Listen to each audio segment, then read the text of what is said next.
Hello everyone and welcome to another video with me, 320 SimPilot, and today we're going to talk about fuel planning. How do we choose how much fuel to carry, when do we take extra, and what is all the fuel that we carry for, and how much do we need to land with at the end of the flight. So here's our fuel truck just arriving, perfectly on time, and in this video I'm going to give you the sort of explanation of how we decide on the fuel. We'll break down each category and talk about what it is and how much we would normally carry on an average sort of day, and then we'll also see how much we should be landing with. I am a real-world Airbus pilot, but of course none of this is for any real-world use. It's just to give you some extra context, and I can't stress that enough. This will not be very accurate today. There are a lot of factors that go into fuel planning, and airlines will use very advanced computer systems with lots of inputs, including the wind, the temperature, the weight of the airplane, and there's a lot of things we just don't know, or I won't be able to tell you like this.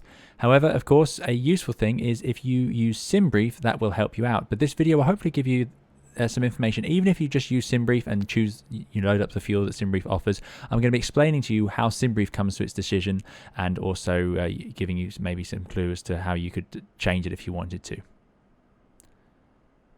If you don't use SimBrief, I'll provide an explanation as to how much fuel you might expect to carry, and hopefully you'll be able to use that to work out how much you would want to load onto your flights in Microsoft Flight Simulator, even without SimBrief, if you're just running on a more simple level of just jumping in the airplane and flying. Right, let's jump into the video. Before we do, I'd just like to remind you about our line of 320 SimPilot gaming PCs from Apex Gaming PCs. They're available with now Intel processors, and you can spec them up to however you would like over at the website. Use discount code 320 SimPilot for 5% off. You'll be supporting the channel if you do buy one. So here we are on the flight deck, and as I said at the start, this video will not be completely accurate or representative of the exact amount of fuel you would want to take on this flight. This is purely to give you an idea of how we come to the decisions, and then it give you a rough fuel figure in your mind so you can give better estimates as to what you're expecting to carry. Now, the fuel planning is done before you arrive at the flight deck. You do occasionally arrive at the airplane and then do your fuel planning, but often it's done before in the briefing room or wherever else when you get hold of the weather information and the flight plans. Now, of course, as I said, we would typically have a flight plan available to us, so I would normally have that ready to go, and that's where we will do our fuel planning initially. Now today I'm going to use SimBrief to do that, and then I'm going to talk you through each number that SimBrief provides. So here is our expected flight. We're going to route from Gatwick to Venice today, and if we go to our dispatch OFP, we can see all of our fuel figures. Now this isn't very clear, I appreciate that. I'll just zoom in a bit, but do not worry, this is just going to be to give you some context on what we have. So for all flights there are 5 basic requirements. There are 5 sections of the fuel that we need to have on board the airplane. So let's go through them in order and discuss what they are. First of all is trip fuel. It's called trip fuel because this is the fuel you need to make the trip from wherever you are to wherever you're going. So in this case, our trip fuel takes us all the way from the takeoff at Gatwick, along the departure routing, up into the climb for the cruise, arrival routing, final approach and landing. That's what trip fuel is. It is what you are actually expecting to fly. In this case, the trip fuel is 3.7 tons over 1 hour and 42 minutes. So I'm going to help you out here with a rough estimate for trip fuel. It is typically in a 320, and this is, I'm using figures from the older 320s, not the Neos, but hopefully that'll mean that you have a bit of extra anyway. But a typical sort of figure for the older 320s is about 3 tons for the first hour of flying, and then 2 tons for every hour after that. So it's higher for the first hour because we have to do the takeoff and the climb at high fuel flow, and then it reduces. So this flight, if we look at the time, it's a 1 hour and 42 minute flight. So how much fuel would I roughly expect without looking at this figure? 1 hour 42. So I said it should be 3 tons for the first hour and then 2 tons after that. So that first hour, 1 hour 42. So first hour, 3 tons. So we want at least 3 tons and then 42 minutes of flying after that. So that's 3 tons plus another ton, basically, because it's another half an hour, just over half an hour on top of that. So I'm expecting something about 4 and a bit tons. As you can see, it's 3.7 tons. So this is a Neo, so that makes sense. It's slightly lower, but that's a rough estimate. So if you wanted to just calculate it like that, that would work just fine. If you didn't want to use SimBrief and you knew you were flying for 1.5 hours, then you could put four and a bit tons on, and you'd know that that's the trip fuel covered. To get the flight time, of course, you can see it if you load up your route in Microsoft Flight Simulator's planner, and I'll include a clip for you. Then you can see the flight time there, and that's how you can come to these figures. So here we are loading up our flight. If I put in Gatwick and then I'll put in Venice, Lima India Papa Zulu, what I can do is select High Altitude Airways, and you can see here it gives me a flight time of 1 hour 26 minutes. If we actually put in a reasonable departure, for example, Bognor departure takes us to the south, and then an arrival from the north for 04 right, Albert, we can actually see there. That's a sensible arrival. That will give us a more accurate flight time, about 1 hour 45 minutes. So this figure here you can help use to work out a rough fuel figure. Okay, great. After the trip fuel, we have what you see here, contingency fuel, and this time it's loaded as 15 minutes. Now, that is what SimBrief is set to by default, but you can change it. Contingency fuel is what we carry in case of other sort of events that can happen during the flight. It could be a problem with weather, so maybe there's a thunderstorm in the way you have to go around. It could be that you get slightly wrong flight level for a bit, or you have to descend early, things like that. So we carry extra fuel, contingency fuel, in case of a problem or some reason we don't actually fly with the route we expected. So that contingency fuel, in this case, you can see is loaded on as 15 minutes. Now that's an old school way of doing it, and these days not many airlines do that anymore because we don't need to carry that much contingency fuel. These days, contingency fuel needs to be not less than 5% of your trip fuel, so not less than 5% of that 3.7. If you have an en route alternate, which we don't today, but if you did, you could reduce it to 3%, so you can actually have a very low contingency fuel. And it could be statistical. So statistical contingency fuel is where airlines will monitor how much extra fuel their flights are burning. For example, if you're flying into a busy airport like Gatwick, maybe you're typically having to hold, so that might increase the contingency fuel. So 15 minutes is quite high. Typically, it'll be about typically around 5% would be a normal sort of contingency fuel to take. So for this one, 5% contingency fuel in a 320, typically around 200 kilos. It's 5% of your trip fuel, but it needs to be a minimum of 5 minutes clean at 1500 feet at holding speed.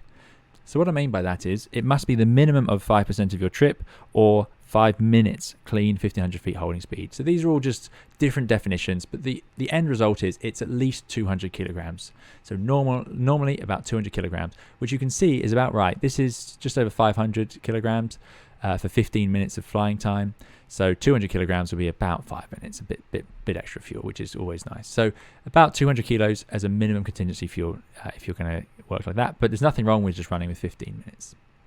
Next is alternate fuel. This is the fuel to take you from the go around in your destination to climb up, follow a route that is in the flight plan, then an arrival and an approach at another airport. That is your alternate fuel. So it's effectively another trip fuel. The difference for the alternate fuel is you're already in the air, so it doesn't have the takeoff fuel, so it tends to be a little bit lower, but it does, of course, have a go around in it. This fuel is also slightly lower because you'll be lighter by this point because you won't have the trip fuel on board anymore, so that does affect it. We'll talk about that later. So alternate fuel, the fuel to get you from your destination to your alternate. We always have an alternate in commercial airline flying, always. There are even reasons where we might need two, but that's a whole other story. So we always got that. Here you can see it's about 1.7 tons for 51 minutes. So it's slightly lower, as you can see, because normally we said about 1 hour. The first hour should be about 3 tons, but this is slightly different. Typically, for alternate fuel, if you have about a ton for every half an hour, that will give you a reasonable idea. So 2 tons per hour for alternate fuel would be a good average to have. So Fiumicino is almost an hour away, so about 2 tons of fuel. As you can see, 1.7 would be enough. Again, this is very much guesstimating because you would have an actual route and all sorts of things that would affect that. Below that is our final reserve fuel. We've got 890 kilograms here. You can see in time it's 30 minutes. That's because final reserve fuel is going to be 30 minutes at 1500 feet holding. That is not our fuel to use. This is fuel that we have in an emergency. So it's called final reserve. This is your last reserves of fuel. We have to, as pilots, land with final reserves still in our tanks. So we must land with this 900 kilos in our tanks. It amounts to 30 minutes. A typical fuel figure for final reserves in a 320neo is, as you can see, it's 900 kilos here. If you carry 1.1 tons as your final reserve fuel in Flight Simulator, that should cover you. That would typically be about 30 minutes. As you can see, neos are slightly lower. So 1.1, even 1.2 if you're in an old 320 generation at a heavyweight, 1.2 tons it could be. So that is what final reserve fuel is, and that is air traffic controls fuel is the way to think of it. So if you think you're going to land with less than final reserve, we will tell air traffic control, we will declare a mayday. In fact, it's a mayday, it's that serious, and they will then know what to do, or they'll know that we need to be given a route to the ground as quickly and safely as possible. It's designed so that if we divert, so we fly our route, we burn that fuel, we've dodged weather on the way, so we've burnt our contingency fuel, and then we get to our destination and it shuts, so we have to go to our diversion. So we've got now to our diversion airfield, and then there's a problem there, or there's a delay, or there's more aeroplanes. That's why we have final reserve, in case it doesn't all work perfectly. But as I said, it's very, very serious to land below final reserves. So these are the main 4 bits of fuel we need, but there's one more thing we are required to have, and that is, of course, the taxi fuel. It costs fuel to taxi around an aeroplane. They do burn it on the ground, of course, so we have to add that on. Now, they've given us a rather generous 230 kilograms here. It's typically 200. A lot of airlines will use 200, but at a bigger airport, 230. So Gatwick, yeah, you might want to increase it to 300 kilograms. That fuel should include APU burn as well. So obviously, when we're parked up on stand, if we start up the APU now, that is going to use up fuel. So we have to account for that, but that's typically accounted for. It's not very much. You'd have to sit there for quite a while to notice it. So yeah, 200 in a small airfield, 300 in a larger airfield for taxi fuel. That all adds up to give us the block fuel. That's the fuel we need the fueler to put onto the airplane. So in this case, just over 7 tons would cover all of this. Now, just to give you an idea of how the way we've summarized it, I'm going to discuss this with you just once more. We'll go through it very briefly with the figures, ignoring the figures that SimBrief has given us. So let's imagine you didn't have SimBrief, but you could just work out the others yourself. So trip fuel, we said 3 tons for the first hour, and then 2 tons per hour after that. So that's 3, that's just over 4. So let's say 4.3 would be our trip fuel. Then we add on the contingency fuel, which will be about 200 kilos. So that gets us to 4.5. So 4.3 plus the 200, 4.5. Then we need alternate fuel of Fiumicino. And again, you could look up how far away that is. In this case, it's quite a far away alternate. So that's coming in at about an hour's flight time. So that's another 2 tons. So now we're at 6.5 tons of fuel. So we've had that added up. Final reserve, we're going to add 1 ton. So that puts us at 7.5 tons. Plus taxi of 200, 7.7. So you can see that SimBrief is very much more accurate, but with all our roundings, we end up at 7.7. So not an unreasonable amount of fuel. That is not how real airlines do it. They are far more accurate. But there we go. Hopefully that makes sense. Do leave comments if you're not sure about this, and it's something we can revisit. It's quite a big topic, but hopefully at least, even if you just use SimBrief, you can see what these things over here are referring to and what we're looking at.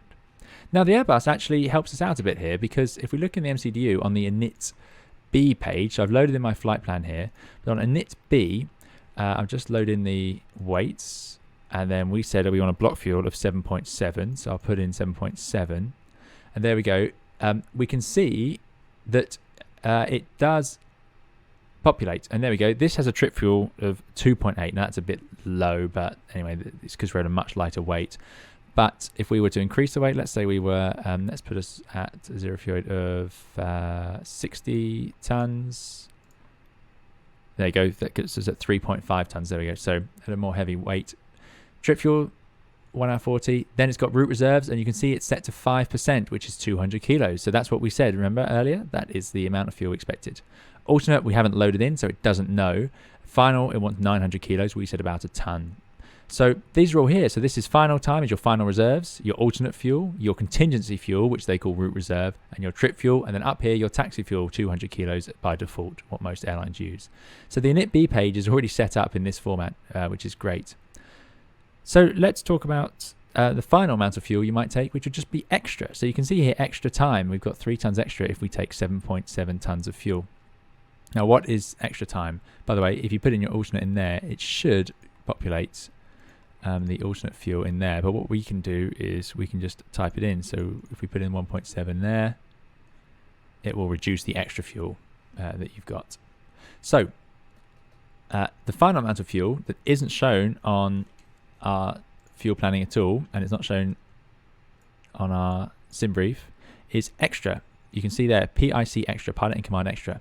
So this is extra fuel that you would take for a number of reasons, and I am now going to give you a few reasons, but my goodness, there are so many, it really is impossible for me to get them all in this video, but let's go through some. First of all, weight changes. This flight plan will be made on a predicted weight, and you can see here zero fuel weight 61.6 tons, so quite a heavy zero fuel weight. As you saw, the weight was very different. So if I had a much lower zero fuel weight, instead of needing 3.5 tons, if I go back down to 50 tons, 300 kilos less.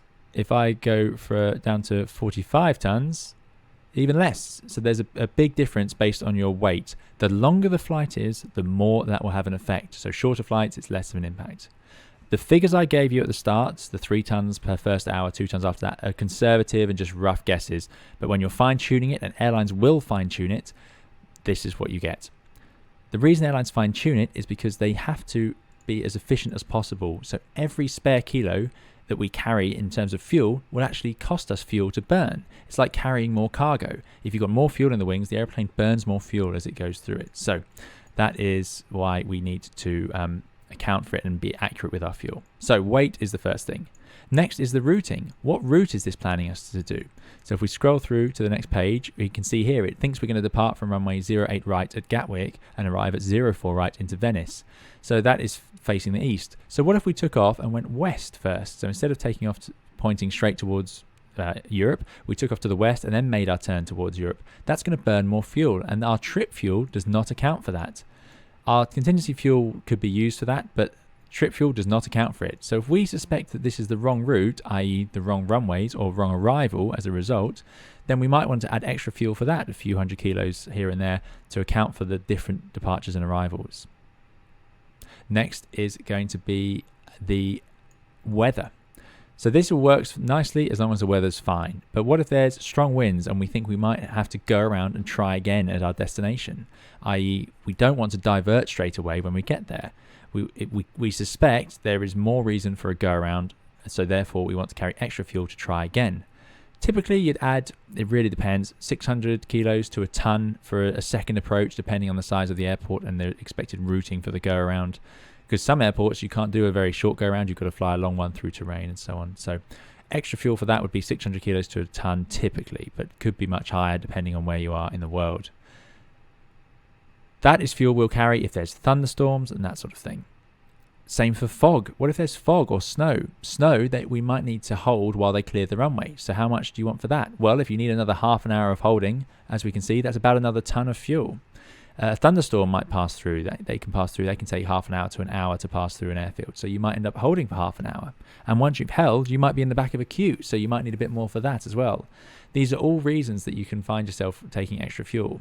What if your alternate is the only alternate in the area? So therefore, a lot of other aircraft will go there in the event that the main airfield is having difficulty. For example, with fog, maybe you'll want extra fuel for in case you divert.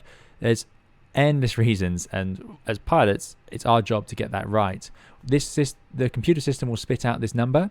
It will be very roughly checked, but ultimately it is the two pilots at the front of the airplane that are responsible for checking this is correct and being happy with the figure that they set off with. Nobody else will account for it, not the fueler, not the airline. It is the pilots need to know that this number and the extra fuel they've got or haven't got is correct for the day. Now, in good weather conditions, correct routing, there's no reason you can't just go with the fuel on this plan or the minimum that we've described. So all of those 5 numbers added up. There's absolutely no reason. It's very common to fly around like that, and a lot of airlines will routinely. But if you're flying with unusual weather conditions or expected delays, maybe there's turbulence along the flight. For example, this flight plan is planned at flight level 390. So what if we get up to flight level 390 and according to our significant weather charts we could see that there might be some turbulence up there, maybe it's quite high up, then we might want to fly lower. That will burn more fuel to sit at a lower flight level. Likewise, we could find that our level's just not available. What if there's an airplane already there? So if you're doing a 4-hour flight down to the Canary Islands and you don't get the flight level you wanted when you go oceanic, over the water, then maybe you're going to need to have a bit more fuel for that. Now, the contingency fuel, again, when you've got this much contingency fuel, probably could account for that, but these are all reasons. You'll also notice Contingency is at 44. The Contingency being lower will burn less trip fuel, and higher will burn more trip fuel typically, but that is also in there to be accounted for. And again, the list is just endless of reasons that fuel could change from the actual plan. So, to summarize then, the pilots are responsible for the fuel taken on the aircraft for the flight. It is the last line of defense is the pilots picking up on any errors in the computer system or accounting for the weather and other unexpected changes. That is just how it works. We are required to carry trip fuel to get us to the destination, alternate fuel to take us to our diversion, contingency fuel in case of any problems along route, final reserve fuel, which is air traffic control's fuel to burn if we need to, but we must land with it, and we must tell air traffic if we think we're not going to land with that still in our tanks, and taxi fuel to get us out of our departure points and our APU burn on stand and whilst we start engines. For trip fuel, very rough guide, 3 tons per hour for the first hour, 2 tons per hour after that. Contingency fuel, a minimum of 200 kilos if all else is well, but certainly could consider making that higher. Alternate fuel is around about 2 tons per hour. Taxi fuel around about 200 kilograms. Final reserve fuel around about 1 ton. We add extra fuel for things like weather, different routings expected, long flights with possibilities of changing flight level, fog, busy airfields, and many other reasons. If we're going to add fuel, adding about a ton of fuel will give you about another 30 minutes at your destination. Every bit of fuel you carry above what you need will cost you fuel to burn.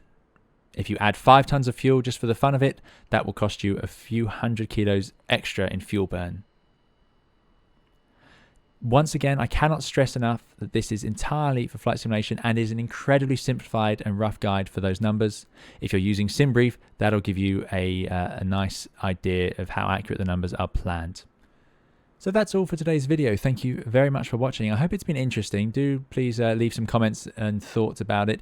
It's a big topic, and we're going to start looking at some of these bigger topics, hopefully on the channel as we go through this. As ever, I am a real-world Airbus pilot. This is just, though, for your simulator use, please. It is a very rough guide, but hopefully it will give you an understanding of how the fuel decisions are made for airlines and aircrew around the world. There'll be more guides, tutorials, and information coming on the channel, as well as live streams in many different aircraft, so do please subscribe if you'd like to see those. Otherwise, we'll see you again in another video or live stream soon. Thank you for watching. Bye-bye.